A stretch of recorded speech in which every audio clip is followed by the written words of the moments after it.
Daily post Punjab Haryana Himachal देख रहे हो तुसीं ते मैं बलदीप सिंह लैके हाज़र हाँ। न्यूज़ ते व्यूज़ 5 वज चुके ने और इस वेले तक दीयां वड्डियां खबरां दे उपर जिहड़ा वो नज़र मारांगे इस बुलेटिन दे विच और खास तौर ते साडे नाल जो रिपोर्टर्स ने वो जुड़नगे।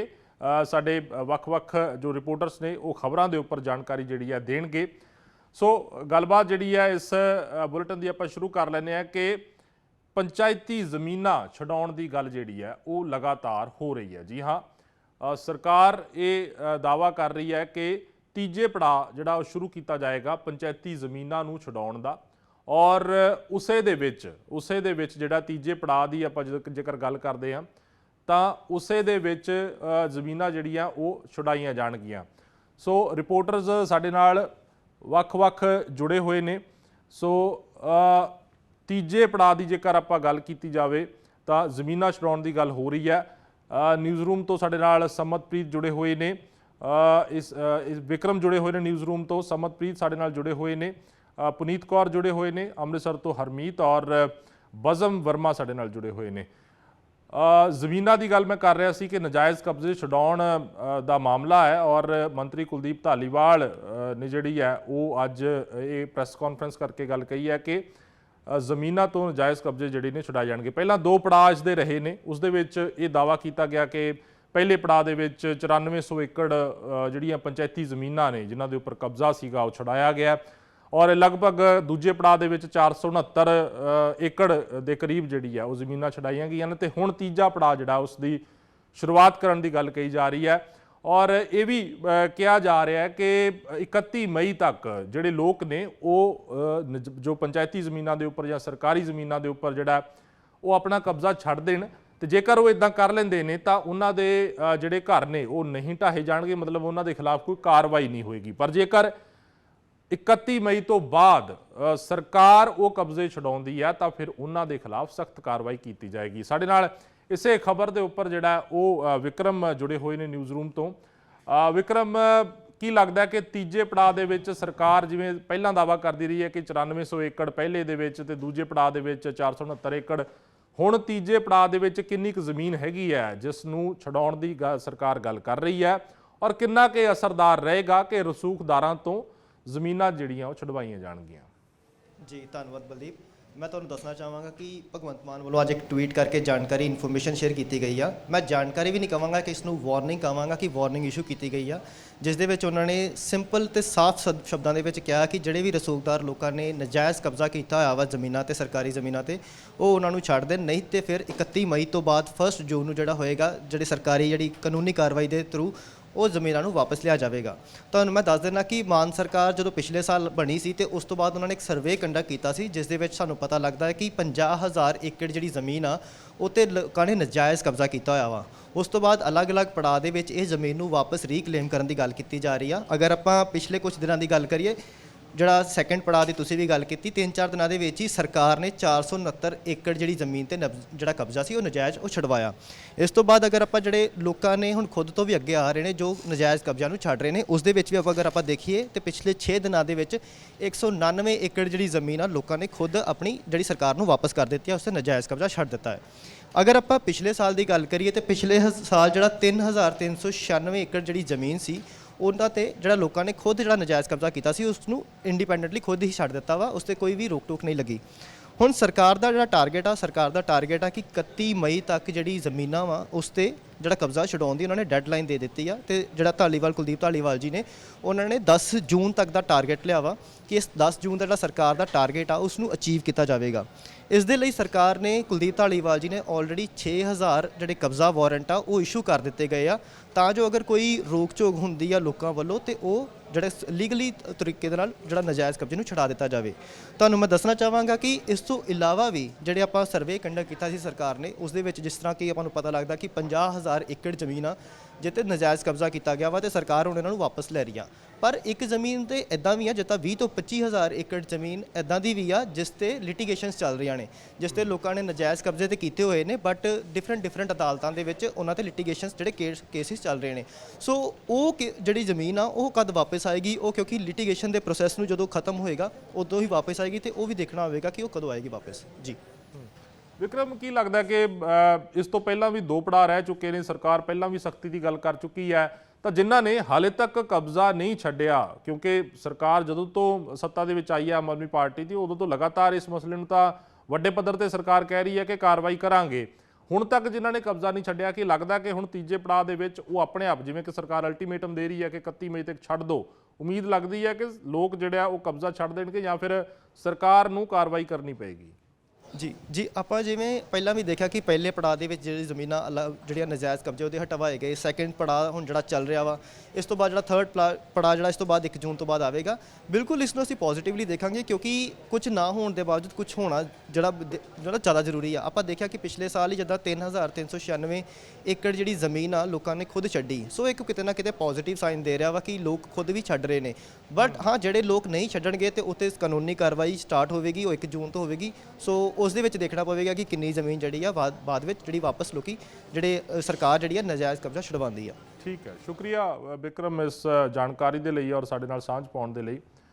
ਸੋ ਸਰਕਾਰੀ ਜ਼ਮੀਨਾਂ ਦੇ ਉੱਪਰੋਂ ਕਬਜ਼ੇ ਛਡਾਉਣ ਦੇ ਲਈ ਸਰਕਾਰ ਹੁਣ ਪੱਬਾਂ ਭਾਰ ਹੈ, ਸਰਗਰਮ ਨਜ਼ਰ ਆ ਰਹੀ ਹੈ। ਦੇਖਣਾ ਹੋਵੇਗਾ ਕਿ ਤੀਜੇ ਪੜਾਅ ਦੇ ਵਿੱਚ ਕਿੰਨੇ ਏਕੜ ਜ਼ਮੀਨ ਜਿਹੜੀ ਹੈ ਸਰਕਾਰ ਛਡਾ ਪਾਉਂਦੀ ਹੈ। ਅਗਲੀ ਖਬਰ ਦਾ ਰੁਖ ਕਰਦੇ ਹਾਂ। ਅਦਾਕਾਰ ਆਯੁਸ਼ਮਾਨ ਖੁਰਾਨਾ ਦੇ ਪਿਤਾ ਜੋਤਸ਼ੀ ਪੀ ਖੁਰਾਨਾ ਦਾ ਦੇਹਾਂਤ ਹੋ ਗਿਆ। ਪਿਛਲੇ 3 ਦਿਨਾਂ ਤੋਂ ਫੋਰਟਿਸ ਹਸਪਤਾਲ ਦੇ ਵਿੱਚ ਭਰਤੀ ਸਨ ਪੀ ਖੁਰਾਨਾ ਔਰ ਸਵੇਰੇ ਦਿਲ ਦਾ ਦੌਰਾ ਪੈਣ ਕਾਰਨ ਉਹਨਾਂ ਦੀ ਮੌਤ ਹੋਈ ਹੈ। ਪੀ ਖੁਰਾਨਾ ਨੇ ਜੋਤਿਸ਼ ਅੰਕ ਵਿਗਿਆਨ ਦਾ ਡੂੰਘਾਈ ਨਾਲ ਅਧਿਐਨ ਕੀਤਾ ਹੈ। ਉਹ ਕਾਲਮ ਨਵੀਸ ਲੇਖਕ ਅਤੇ ਸੋ ਪੀ ਖੁਰਾਨਾ ਦੀ ਜਿਹੜੀ ਹੈ ਉਹ ਮੌਤ ਹੋਈ ਹੈ। ਇਸ ਨੂੰ ਲੈ ਕੇ ਸਾਡੇ ਨਾਲ ਬਜ਼ਮ ਵਰਮਾ ਸਾਡੇ ਰਿਪੋਰਟਰ ਜਿਹੜੇ ਨੇ ਉਹ ਜੁੜੇ ਹੋਏ ਨੇ। ਬਜ਼ਮ, ਕਿੰਨੇ ਦਿਨਾਂ ਤੋਂ ਬਿਮਾਰ ਚੱਲ ਰਹੇ ਸੀ? ਕੀ ਇਹਨਾਂ ਨੂੰ ਜਿਵੇਂ ਕਿ ਕਿਹਾ ਕਿ ਦਿਲ ਦਾ ਦੌਰਾ ਪੈਣ ਦੇ ਨਾਲ ਜਿਹੜੀ ਇਹ ਮੌਤ ਹੋਈ ਹੈ, ਕੀ ਦਿਲ ਦੀ ਸਮੱਸਿਆ ਇਹਨਾਂ ਨੂੰ ਪਹਿਲਾਂ ਤੋਂ ਹੀ ਸੀ ਜਾਂ ਫਿਰ ਹੁਣ ਇੱਕਦਮ ਇਹਨਾਂ ਨੂੰ ਦਿਲ ਦਾ ਦੌਰਾ ਪਿਆ? ਔਰ ਜੋਤਿਸ਼ ਜੋ ਇੱਕ ਦੁਨੀਆ ਦੇ ਨਾਲ ਜੁੜੇ ਹੋਏ ਸੀਗੇ ਔਰ ਇੱਕ ਵੱਡੇ ਅਦਾਕਾਰ ਦੇ ਪਿਤਾ ਸੀ। ਬਿਲਕੁਲ ਵੱਡੇ ਅਦਾਕਾਰ ਨਹੀਂ ਬਲਕਿ ਵੱਡੇ ਅਧਿਕਾਰਾਂ ਦੇ ਪਿਤਾ ਸੀਗੇ, ਕਿਉਂਕਿ ਆਪਾਂ ਆਯੁਸ਼ਮਾਨ ਖੁਰਾਨਾ ਦੀ ਵੀ ਗੱਲ ਕਰਦੇ ਹਾਂ ਤੇ ਅਪਾਰ ਸ਼ਕਤੀ ਖੁਰਾਨਾ ਦੀ ਵੀ ਗੱਲ ਕਰਦੇ ਹਾਂ, ਜਿਹੜੀ ਕਿ ਪਹਿਲਾਂ ਆਰਜੇ ਸੀਗੇ ਤੇ ਹੁਣ ਐਕਟਰ ਜਿਹੜੇ ਨੇ ਉਹ ਬਣ ਚੁੱਕੇ ਸੀਗੇ। ਤੇ ਨਾਲ ਦੇ ਨਾਲ ਗੁਰਪ੍ਰੀਤ, ਆਵਾਜ਼ ਮਿਲ ਪਾ ਰਹੀ ਹੈ ਤੁਹਾਨੂੰ? ਜੀ। ਸੋ ਅਦਾਕਾਰ ਆਯੁਸ਼ਮਾਨ ਖੁਰਾਨਾ ਦੇ ਪਿਤਾ, ਜੋ ਕਿ ਪੇਸ਼ੇ ਤੋਂ ਜੋਤਸ਼ੀ ਸੀ, ਕਾਫੀ ਮਸ਼ਹੂਰ ਜੋਤਸ਼ੀ ਸੀ, ਪੀ ਖੁਰਾਨਾ, ਉਹਨਾਂ ਦਾ ਦੇਹਾਂਤ ਹੋ ਗਿਆ ਦਿਲ ਦਾ ਦੌਰਾ ਪੈਣ ਦੇ ਕਾਰਨ। ਜੀ ਬਜ਼ਮ, ਤੁਸੀਂ ਆਪਣੀ ਗੱਲ ਜਿਹੜੀ ਆ ਉਹ ਕੰਪਲੀਟ ਕਰ ਸਕਦੇ ਹੋ। ਪਿਛਲੇ 5-6 ਦਿਨਾਂ ਤੋਂ ਉਹਨਾਂ ਦੀ ਤਬੀਅਤ ਜਿਹੜੀ ਉਹ ਨਾਜ਼ਾਇਜ਼ ਚੱਲ ਰਹੀ ਸੀ। ਤੁਹਾਨੂੰ ਇਹ ਵੀ ਦੱਸ ਦਈਏ ਕਿ ਉਸ ਤੋਂ ਪਹਿਲਾਂ ਜਿਹੜੇ ਆਸ ਪੜੋਸੀ ਜਿਹੜੇ ਉਹ ਆਂਢ ਗੁਆਂਢ ਦੇ ਲੋਕ ਨੇ ਉਹ ਦੱਸਦੇ ਨੇ ਕਿ ਬੜੇ ਖੁਸ਼ਮਿਜਾਜ ਸੀਗੇ, ਵਧੀਆ ਗੱਲਾਂ ਕਰਦੇ ਸੀਗੇ, ਐਸਟ੍ਰੋਲੋਜੀ ਬਾਰੇ ਬਹੁਤ ਗਿਆਨ ਸੀਗਾ, ਇਸ ਕਰਕੇ ਬਾਹਰੋਂ ਵੀ ਲੋਕ ਇੱਥੇ ਜਿਹੜਾ ਹੈ ਉਹ ਘਰ ਪਹੁੰਚਦੇ ਸੀਗੇ ਉਹਨਾਂ ਤੋਂ ਜਿਹੜੀ ਉਹ ਗਿਆਨ ਲੈਣ ਲਈ, ਉਹਨਾਂ ਤੋਂ ਜਿਹੜੀ ਸੁਜੈਸ਼ਨਸ ਲੈਣ ਦੇ ਲਈ। ਪਰ ਪਿਛਲੇ 4-5 ਦਿਨ ਤੋਂ ਥੋੜੀ ਤਬੀਅਤ ਨਾਜ਼ਾਇਜ਼ ਚੱਲ ਰਹੀ ਸੀ, ਕਿਉਂਕਿ ਕੁਝ ਦੇਰ ਪਹਿਲਾਂ ਹੀ ਕੋਵਿਡ ਹੋ ਕੇ ਹਟਿਆ ਸੀਗਾ। ਤੇ ਕੋਵਿਡ 'ਚ ਅਸੀਂ ਇਹ ਦੇਖਦੇ ਹਾਂ ਕਿ ਜਿਹੜੀ ਕਮਿਊਨਿਟੀ ਹੁੰਦੀ ਆ ਉਹ ਕਾਫੀ ਵੀਕ ਹੋ ਜਾਂਦੀ ਹੈ, ਕਾਫੀ ਲੋ ਹੋ ਜਾਂਦੀ ਹੈ, ਜਿਸ ਤੋਂ ਬਾਅਦ ਹੋਰ ਬਿਮਾਰੀਆਂ ਨੇ ਘੇਰ ਲਿਆ ਸੀਗਾ। ਤੇ ਪਹਿਲਾਂ ਲੰਗਸ 'ਚ ਥੋੜੀ ਇਨਫੈਕਸ਼ਨ ਹੋਈ, ਉਸ ਤੋਂ ਬਾਅਦ ਉਹ ਵੱਧਦੀ ਕਿਡਨੀ ਤੱਕ ਪਹੁੰਚੀ ਹੈ, ਜਿਹੜੀ ਹੁਣ ਜਾਣਕਾਰੀ ਮਿਲ ਰਹੀ ਹੈ। ਉਸ ਤੋਂ ਬਾਅਦ ਆਰਗਨ ਫੇਲੀਅਰ ਜਿਹੜਾ ਹੈ ਉਹ ਹੋਇਆ। ਪਿਛਲੇ 3-4 ਦਿਨ ਤੋਂ ਜਿਹੜਾ ਉਹ ਆਈਸੀਯੂ 'ਚ ਸੀਗੇ ਤੇ ਫੋਰਟਿਸ ਹਸਪਤਾਲ 'ਚ ਦਾਖਲ ਸੀਗੇ।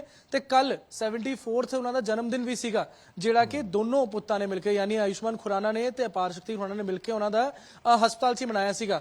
ਪਰ ਇਹ ਨਹੀਂ ਪਤਾ ਸੀਗਾ ਕਿ ਅੱਜ ਆਯੁਸ਼ਮਾਨ ਖੁਰਾਨਾ ਨੂੰ, ਕਿਉਂਕਿ ਇੱਥੇ ਉਹਨਾਂ ਨੇ ਪਹੁੰਚ ਕੇ ਕੱਲ ਉਹਨਾਂ ਨੂੰ ਸਨਮਾਨਿਤ ਕਰਨਾ ਸੀਗਾ, ਉਹ ਕੋਸ਼ਿਸ਼ ਕਰ ਰਹੇ ਸੀਗੇ ਕਿ ਵੱਧ ਤੋਂ ਵੱਧ ਰਿਕਵਰ ਹੋ ਕੇ ਜਿਹੜਾ ਹੈ ਕੱਲ ਉਹਨਾਂ ਦੀ ਅੱਖਾਂ ਦੇ ਅੱਗੇ ਉਹਨਾਂ ਦੇ ਬੇਟੇ ਨੂੰ ਕਲਾ ਰਤਨ ਦਾ ਅਵਾਰਡ ਜਿਹੜਾ ਹੈ ਉਹ ਦਿੱਤਾ ਜਾਏ। ਕਿਉਂਕਿ ਕੱਲ ਚੰਡੀਗੜ੍ਹ ਦੇ ਅੰਦਰ ਇੱਥੇ ਵਾਈਸ ਪ੍ਰੈਜ਼ੀਡੈਂਟ ਆਫ ਇੰਡੀਆ ਪਹੁੰਚ ਰਹੇ ਨੇ ਕਨਵੋਕੇਸ਼ਨ ਦੇ ਅੰਦਰ, ਤੇ ਉੱਥੇ ਉਹਨਾਂ ਨੂੰ ਸਨਮਾਨਿਤ ਕੀਤਾ ਜਾਣਾ ਸੀਗਾ। ਪਰ ਕਿਸੇ ਨੂੰ ਇਹ ਨਹੀਂ ਪਤਾ ਸੀਗਾ ਕਿ ਅੱਜ ਕਰੀਬ 10:30 ਵਜੇ ਦੇ ਕਰੀਬ ਫੋਰਟਿਸ ਦੇ ਹਸਪਤਾਲ ਵਿੱਚ ਉਹਨਾਂ ਦਾ ਨਿਧਨ ਹੋ ਜਾਏਗਾ। ਹੁਣ ਤੁਹਾਨੂੰ ਇਹ ਵੀ ਅਪਡੇਟ ਦੇ ਦਈਏ ਕਿ ਕੁਝ ਦੇਰ ਪਹਿਲਾਂ ਹੀ, ਚੰਦ ਮਿੰਟਾਂ ਪਹਿਲਾਂ ਇੱਥੋਂ ਉਹਨਾਂ ਦੇ ਜਿਹੜੇ ਪਾਰਥਿਵ ਸਰੀਰ ਨੂੰ ਇੱਥੋਂ ਲਿਜਾਇਆ ਗਿਆ ਮਨੀ ਮਾਜਰਾ, ਤੇ ਉੱਥੇ ਉਹਨਾਂ ਦਾ ਜਿਹੜਾ ਅੰਤਿਮ ਸੰਸਕਾਰ ਕੁਝ ਹੀ ਦੇਰ 'ਚ ਕਰ ਦਿੱਤਾ ਜਾਊਗਾ। ਜੀ ਸ਼ੁਕਰੀਆ ਬਜ਼ਮ ਜੁੜਨ ਦੇ ਲਈ ਔਰ ਜਾਣਕਾਰੀ ਸਾਂਝੀ ਕਰਨ ਦੇ ਲਈ। ਸੋ ਪੀ ਖੁਰਾਨਾ, ਜੋ ਕਿ ਆਯੁਸ਼ਮਾਨ ਖੁਰਾਨਾ ਦੇ ਪਿਤਾ ਨੇ, ਜੋਤਸ਼ੀ ਸੀ ਪੇਸ਼ੇ ਤੋਂ, ਦਿਲ ਦਾ ਦੌਰਾ ਪੈਣ ਦੇ ਕਾਰਨ ਜਿਹੜੀ ਆ ਉਹਨਾਂ ਦੀ ਮੌਤ ਹੋ ਗਈ ਹੈ। ਸੋ ਅਗਲੀ ਖਬਰ ਦਾ ਰੁਖ ਕਰ ਲੈਂਦੇ ਆ। ਗੱਲ ਕਰਾਂਗੇ ਹੁਣ ਬਰਖਾਸਤ AIG ਰਾਜਜੀਤ ਸਿੰਘ ਖਿਲਾਫ ਦੂਜੀ ਵਾਰ ਵਾਰੰਟ ਜਾਰੀ ਹੋਏ ਨੇ। ਮੋਹਾਲੀ ਅਦਾਲਤ ਨੇ 31 ਮਈ ਤੱਕ ਗ੍ਰਿਫਤਾਰੀ ਵਾਰੰਟ ਜਿਹੜੇ ਨੇ ਉਹ ਜਾਰੀ ਕੀਤੇ ਨੇ। STF ਨੇ ਮੋਹਾਲੀ ਅਦਾਲਤ ਤੋਂ ਹਾਸਿਲ ਕੀਤੇ ਨੇ ਇਹ ਗ੍ਰਿਫਤਾਰੀ ਵਾਰੰਟ ਔਰ ਨਸ਼ਿਆਂ ਦੀ ਸਮਗਲਿੰਗ ਦੇ ਵਿੱਚ ਸਾਹਮਣੇ ਆਇਆ ਨਾਮ ਰਾਜਜੀਤ ਸਿੰਘ ਦਾ। ਦਰਅਸਲ 3 ਰਿਪੋਰਟਾਂ ਨੇ ਜਿਹੜੀਆਂ ਉਹ ਪਿਛਲੇ ਦਿਨੀ ਖੁੱਲੀਆਂ ਸੀਗੀਆਂ ਔਰ ਉਸ ਦੇ ਵਿੱਚ ਫਿਰ ਰਾਜਜੀਤ ਸਿੰਘ ਦਾ ਜ਼ਿਕਰ ਆਉਂਦਾ। ਇਸੇ ਖਬਰ ਦੇ ਉੱਪਰ ਗੱਲਬਾਤ ਕਰਨ ਲਈ ਸਮਤਪ੍ਰੀਤ ਸਾਡੇ ਨਾਲ ਜੁੜੇ ਹੋਏ ਨੇ। ਸਮਤ, ਇੱਕ ਵੱਡੇ ਪੁਲਿਸ ਅਧਿਕਾਰੀ ਰਾਜਜੀਤ ਸਿੰਘ, ਉਹਨਾਂ ਦਾ ਨਾਮ 3 ਰਿਪੋਰਟਾਂ ਖੁੱਲ੍ਹਦੀਆਂ ਨੇ, ਉਸ ਤੋਂ ਬਾਅਦ ਵਾਰੰਟ ਜਾਰੀ ਹੁੰਦੇ ਨੇ, ਕਾਰਵਾਈ ਸ਼ੁਰੂ ਹੁੰਦੀ ਹੈ, ਪਰ ਹਾਲ ਦੀ ਘੜੀ ਤੱਕ ਰਾਜਜੀਤ ਸਿੰਘ ਪੁਲਿਸ ਦੀ ਗ੍ਰਿਫਤ ਦੇ ਵਿੱਚ ਨਹੀਂ ਹੈ, ਫਰਾਰ ਹੈ। ਦੂਜੀ ਵਾਰ ਵਾਰੰਟ ਜਾਰੀ ਹੋਏ ਨੇ।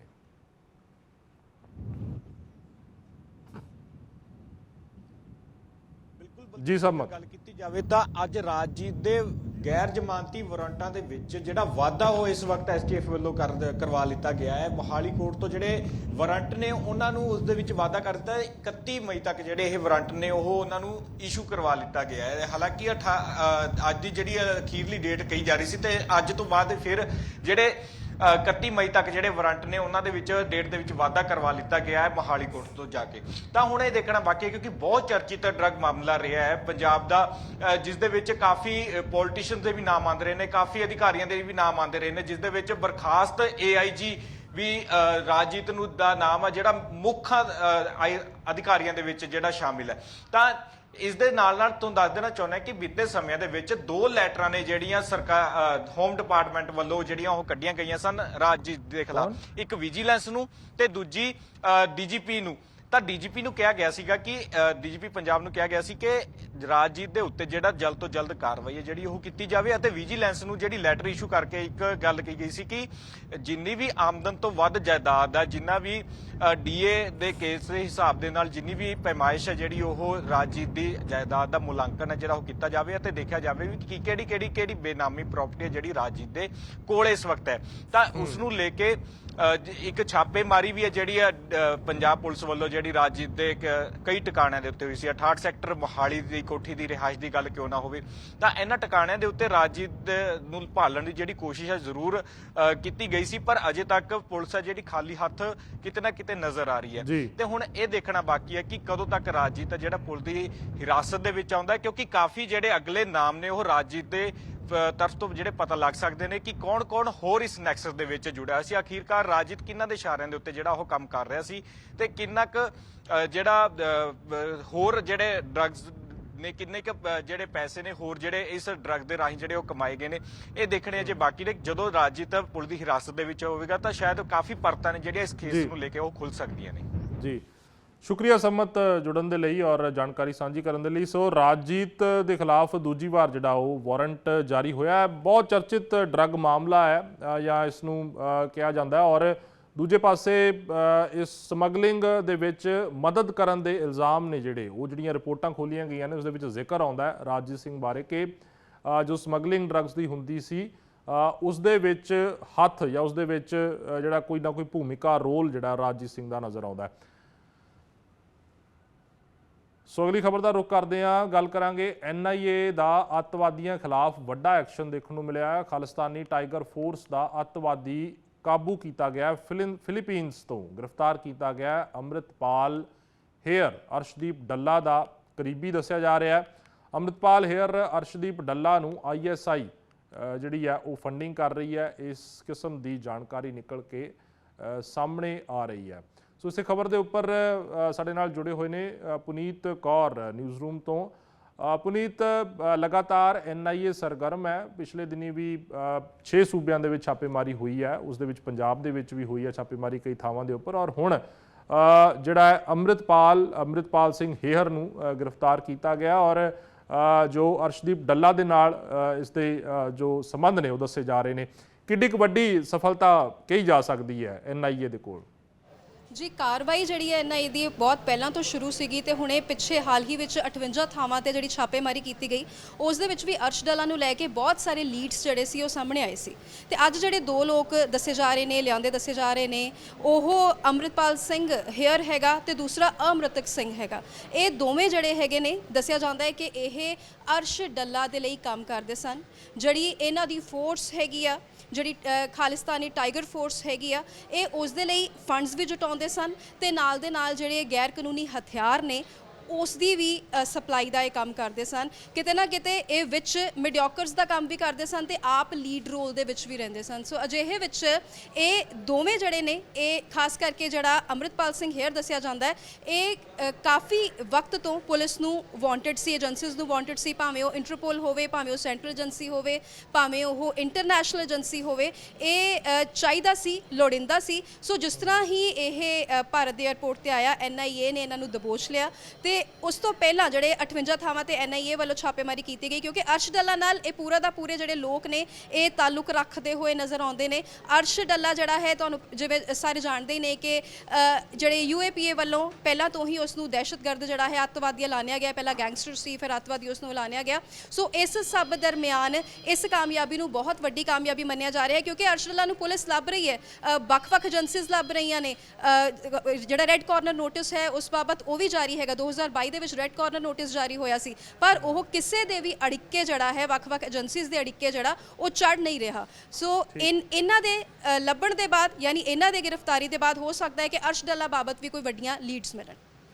ਠੀਕ ਹੈ, ਸ਼ੁਕਰੀਆ ਪੁਨੀਤ ਔਰ ਇਸ ਖਬਰ ਦੇ ਉੱਪਰ ਜਾਣਕਾਰੀ ਸਾਂਝੀ ਕਰਨ ਦੇ ਲਈ। ਸੋ ਅਰਸ਼ਦੀਪ ਡੱਲਾ ਦਾ ਕਰੀਬੀ ਜਿਹੜਾ ਹੈ ਅੰਮ੍ਰਿਤਪਾਲ ਹੇਅਰ, ਇਸ ਨੂੰ ਫਿਲੀਪੀਨਸ ਤੋਂ ਗ੍ਰਿਫਤਾਰ ਕੀਤਾ ਗਿਆ। ਇੱਕ ਵੱਡੀ ਕਾਮਯਾਬੀ NIA ਦੇ ਹੱਥ ਜ਼ਰੂਰ ਲੱਗੀ ਹੈ ਔਰ ISI ਦੇ ਨਾਲ ਇਹਨਾਂ ਦੇ ਸੰਬੰਧ ਜਿਹੜੇ ਨੇ ਉਹ ਸਟੈਬਲਿਸ਼ ਜਿਹੜੇ ਹੋ ਰਹੇ ਨੇ। ਇਸ ਕਿਸਮ ਦਾ ਜ਼ਿਕਰ ਜਿਹੜਾ ਹੋ ਰਿਹਾ ਹੈ। ਫਿਲਹਾਲ ਨਿਊਜ਼ ਤੇ ਵਿਊਜ਼ ਦੇ ਵਿੱਚ ਇੰਨਾ ਹੀ। ਮੈਨੂੰ ਬਲਦੀਪ ਸਿੰਘ ਨੂੰ ਦਿਓ ਇਜਾਜ਼ਤ ਤੇ ਜੁੜੇ ਰਹੋ ਡੇਲੀ ਪੋਸਟ ਪੰਜਾਬ, ਹਰਿਆਣਾ, ਹਿਮਾਚਲ ਦੇ ਨਾਲ। Daily Post, Punjab, Haryana, Himachal. Journalism of hope.